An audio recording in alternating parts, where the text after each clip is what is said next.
പ്രഭാതം.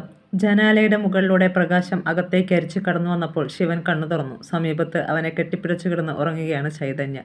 ഒരു കൊച്ചുകുട്ടിയുടെ നിഷ്കളങ്ക ഭാവം. അവളുടെ വെണ്ണക്കൽ പ്രതിമ പോലെ മനോഹരമായ അർദ്ധനഗ്ന മേനിയിലേക്ക് അവൻ വസ്ത്രം വലിച്ചിട്ടു. പൊടുന്നനെ അവൾ കണ്ണു തുറന്നു. പരിസരബോധം വീണ്ടെടുക്കാൻ ഏതാനും നിമിഷങ്ങളെടുത്തു. അതോടെ അവളുടെ മുഖത്ത് നാണത്തിൻ്റെ കുങ്കുമപ്പൂക്കൾ വിരിഞ്ഞു. അവൻ അവളെ ചേർത്തണച്ച് ചുംബിച്ചു. ശിവ. അവൾ അവനെ കെട്ടിവരിഞ്ഞു. നിർവൃതിയിൽ നിറഞ്ഞ നിമിഷങ്ങൾ. ഇങ്ങനെ കിടന്നാൽ മതിയോ പെണ്ണേ? അവൻ പ്രേമപൂർവ്വം ചൈതന്യയുടെ മുടിയിൽ തലോടി. അല്ലാതെ എന്ത് ചെയ്യണം? അവൾക്ക് കുസൃതിച്ചിരി. എങ്കിൽ നമുക്കിങ്ങനെ കിടക്കാം മതിയാവോളം. അയ്യടി, അങ്ങനെ സുഖിക്കേണ്ട, എണീക്ക്. ഇന്നലെ എന്തൊക്കെയാ കാട്ടിക്കൂട്ടിയത്? ഇത്തവണ ശിവൻ നാണിച്ചു പോയി. കണ്ണടച്ച് കിടക്ക്, ഞാൻ എണീക്കട്ടെ. നിനക്ക് എണീക്കരുതോ?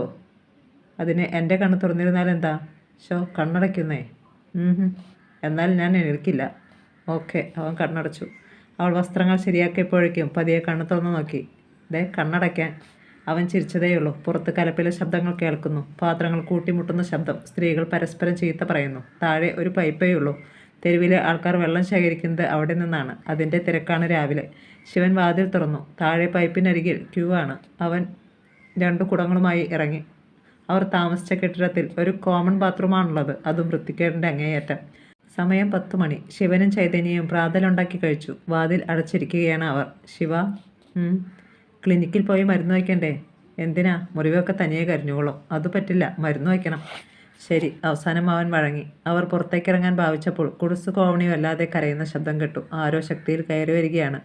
വാതിൽ തുറന്ന ശിവൻ ഒരു സർപ്പത്തെ കണ്ടതുപോലെ ഞെട്ടി. മുന്നിൽ ഗുണ്ട രാമു. ശിവൻ 2 അടി പിറകോട്ട് മാറി. രാമുവിൻ്റെ കണ്ണുകൾ ചുവന്ന് കലങ്ങിയിരുന്നു. അയാളുടെ നോട്ടം ചൈതന്യയിൽ പാറി വീണു. ശിവൻ നിന്ന് പരുങ്ങുകയാണ്. രാമുവിന് ചിരി വന്നു. പുതിയ താമസക്കാരല്ലേ? ശിവൻ തലയാട്ടി. എൻ്റെ വീതമിങ്ങ് തന്നേര്. ശിവനൊന്നും പിടികിട്ടിയില്ല. എന്താടാ ഒലക്ക വിഴുങ്ങിയ മാതിരി നിൽക്കുന്നത്? പറഞ്ഞത് കേട്ടില്ലേ? രാമുവിൻ്റെ സ്വരം വീണ്ടും ഉയർന്നു. അയാൾ ഒരു ഗഞ്ചാവ് ബീഡി ചുണ്ടത്ത് വെച്ച് തീ കൊളുത്തി. ശിവൻ ചൈതന്യയെ നോക്കി. അവളും വിരണ്ടു നിൽക്കുകയാണ്. നിങ്ങൾ തരുന്നോ അതോ ഞാൻ എടുത്തുകൊണ്ട് പോകണോ? രാമു വൃത്തികെട്ട പല്ലുകൾ പുറത്തു കാട്ടി ചിരിച്ചു.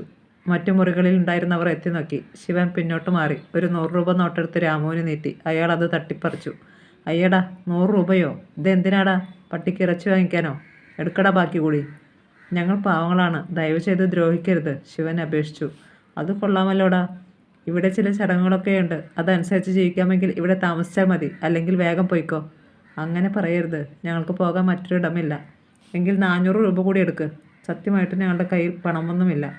അങ്ങനെയുള്ളവർ എന്തിനാടാ പെണ്ണയെ അടിച്ചുകൊണ്ട് കടന്നു കളഞ്ഞത്? ഇവിടെ വന്ന ദിവസം ഞങ്ങളുടെ പണവും ആഭരണങ്ങളുമൊക്കെ ആരോ മോഷ്ടിച്ചുകൊണ്ട് പോയി. കഷ്ടം. രാമു ബീഡിക്കുറ്റി തറയിലിട്ട് ഷൂസ് കൊണ്ട് ചവിട്ടി അരച്ചു. മുഷിഞ്ഞ ജീൻസും ബനിയനുമായിരുന്നു രാമുവിൻ്റെ വേഷം. കഴുത്തിൽ ഒരു കർച്ചീഫ് കെട്ടിയിട്ടുണ്ട്. ചെമ്പിച്ച മീശ പിരിച്ചു വെച്ചിരിക്കുന്നു. ഞാൻ ഇത്രയും സമയം ഒരിടത്ത് നിൽക്കുന്നത് ആദ്യമായാണ്, അയാൾ പറഞ്ഞു. പിന്നെ ആർത്തിയോടെ ചൈതന്യയെ നോക്കി നാവ് നീട്ടി ചൊടി നനച്ചു. ഞങ്ങളോട് ഇത്തിരി കരുണ കാണിക്കണം. ശിവൻ കരച്ചിലിൻ്റെ വക്കോളം എത്തിയിരുന്നു. നിന്റെ കയ്യിൽ പണമില്ലല്ലോ? ഇല്ല. സാരമില്ല, ആവശ്യത്തിന് സമ്പാദിക്കാം. ഉഗ്രൻ ചരക്കല്ലേ കൂടെയുള്ളത്. ശിവൻ പിടഞ്ഞു പോയി. ചൈതന്യയുടെ മനസ്സ് നൊന്തു. നിനക്ക് തരാൻ പറ്റില്ലെങ്കിൽ ഞാൻ പണം ഉണ്ടാക്കിക്കൊള്ളാം. രാമു അവനെ ഒരു വശത്തേക്ക് തള്ളി മാറ്റിയിട്ട് അകത്തേക്ക് കയറി. ഇറങ്ങി വാടി. അയാൾ ചൈതന്യയുടെ കയ്യിൽ കടന്നു പിടിച്ചു. വിടാൻ. അവൾ കുതറി മാറി. ആഹാ, അത്രയ്ക്കായോ? രാമുവിനോട് കളിക്കുന്നോ? വീണ്ടും അയാൾ അവളെ കടന്നു പിടിച്ചു. ശിവൻ ഓടിച്ചെന്നു. മിസ്റ്റർ രാമു, എൻ്റെ ഭാര്യയാണിവൾ. അതിന് ഞാനെന്ത് വേണം? രാമു അവളെ പുറത്തേക്ക് വലിച്ചഴിക്കാൻ ഭാവിച്ചു. ശിവൻ്റെ ക്ഷമ നശിച്ച നിമിഷമായിരുന്നു അത്. വിടറാ പട്ടി. അവൻ മുന്നോട്ട് കുതിച്ചതും ഒറ്റയിടി. രാമു ഒരിക്കലും പ്രതീക്ഷിച്ചതായിരുന്നില്ല ഇത്. അതുകൊണ്ട് തന്നെ ചൈതന്യയിലെ അവൻ്റെ പിടിയഴിഞ്ഞു. രാമു പിന്നോട്ട് വേച്ചു പോയി. ചൈതന്യ ശിവൻ്റെ പിന്നിൽ ഒളിച്ചു. രാമു ഭിത്തിയിൽ പിടിച്ച് ബാലൻസ് ചെയ്തു. പിന്നെ രോഷത്തോടെ ശിവൻ്റെ നേരെ പാഞ്ഞു വന്നു. അവന് ഒന്നും ചെയ്യാൻ കഴിഞ്ഞില്ല. രാമു ശിവനെ ഫുട്ബോൾ പോലെ തട്ടിക്കളിച്ചു. പച്ചമുള വെട്ടി ചീന്തും പോലെ ചൈതന്യം നിലവിളിച്ചു. പക്ഷേ അവരെ രക്ഷിക്കുവാൻ ആരും അവിടേക്ക് വന്നതേയില്ല. തെരുവിൻ്റെ സന്തതികൾ താഴെ റോഡിൽ കാഴ്ചക്കാരായി നിന്നു. എടാ, രാമുവിനെതിരെ ചെറുവിരൽ അനക്കുവാൻ ഈ തെരുവിൽ ഒരു പട്ടിയും വളർന്നിട്ടില്ല. പിന്നെയാ എവിടെ നിന്നോ വന്ന ഒരു വരത്തൻ. അലറിക്കൊണ്ട് രാമു അരയിൽ നിന്നും കടാര വലിച്ചെടുത്തു. തറയിൽ കിടക്കുകയാണ് ശിവൻ. രാമു അവൻ്റെ നെഞ്ചിലിരുന്നിട്ട് കഴുത്തിലാക്കാക്കി കത്തി ഉയർത്തി. വേണ്ട, കൊല്ലല്ലേ, ഞാൻ പണം തരാം. ചൈതന്യം മാല വിറ്റ് കിട്ടിയ വകയിൽ ബാക്കിയുണ്ടായിരുന്ന പണത്തിൽ നിന്നും 400 രൂപ കൂടിയെടുത്ത് രാമുവിനെ നീട്ടി. അതും അവൻ തട്ടിപ്പറിച്ചു. പിന്നെ ക്രൂരമായ ഒരു സംതൃപ്തിയോടെ എണീറ്റു. രാമു ആഗ്രഹിച്ചതൊന്നും ഇതുവരെ നേടാതിരുന്നിട്ടില്ല. ഞാൻ വീണ്ടും വരും, ഓർത്തോ.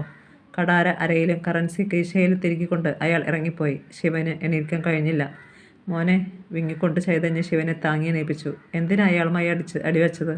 എന്നെ കൊല്ലുന്നെങ്കിൽ കൊന്നോട്ടെ, എന്നാലും എൻ്റെ കുട്ടനെ ആരും ഒന്നും ചെയ്യരുത്. ശിവൻ എന്തോ പറയാനായി വായി തുറന്നപ്പോൾ കൊഴുത്ത ചോര പുറത്തേക്ക് വന്നു. വെള്ളം, അവൻ മന്ത്രിച്ചു. അവൾ പെട്ടെന്ന് വെള്ളം പകർന്ന് അവൻ്റെ വായിലേക്ക് ഒഴിച്ചു കൊടുത്തു. മോളെ, വളരെ പ്രയാസപ്പെട്ട് അവൻ വിളിച്ചു. എന്തോ അവൾ വിളിക്കേട്ടു. എൻ്റെ കുട്ടനെ ആരെങ്കിലും തൊട്ടാൽ അത് ഞാൻ സഹിക്കില്ല, കൊല്ലും ഞാൻ. ആഹാ, അവൻ്റെ കണ്ണുകളിൽ അഗ്നി എരിയുന്നത് അവൾ കണ്ടു. വേണ്ട മോനെ, നമുക്ക് ഇവിടെ നിന്നും പോകാം. ഇവിടെ വെച്ച് നമുക്കൊരുപാട് നഷ്ടമുണ്ടായി, അവ തിരിച്ചെടുക്കണം. അതിനിടയിൽ മരിച്ചെന്ന് വരാം, എന്നാലും എൻ്റെ മോൾക്ക് ഒന്നും സംഭവിക്കാതെ ഞാൻ നോക്കും. നിന്നോടൊത്ത് മാന്യമായി ജീവിക്കാൻ കഴിഞ്ഞില്ലെങ്കിൽ പിന്നെ ജീവിച്ചിരിക്കുന്നത് എന്തിന്? എൻ്റെ മോനെ, അവൾ അവനെ ആഞ്ഞു പുണർന്നു. നമുക്ക് പട്ടിണിയായാലും സ്വസ്ഥമായി കഴിഞ്ഞാൽ മതി. വാ, ക്ലിനിക്കിൽ പോകാം. വേണ്ട, ഇനി ശരീരത്തിൽ മരുന്ന് പുരട്ടുന്ന പ്രശ്നമില്ല, അവൻ തീർത്തു പറഞ്ഞു. വാതിൽക്കൽ ചില മുഖങ്ങൾ പ്രത്യക്ഷപ്പെട്ടു. തെരുവിൻ്റെ സന്തതികൾ. അകത്ത് എന്ത് നടന്നുവെന്ന് അവർക്കറിയണം. അവർക്ക് ശിവനോട് ഒരു തരം ആരാധന തോന്നിയിരുന്നു, തലേന്ന് കുട്ടിയെ രക്ഷപ്പെടുത്തിയതിൽ.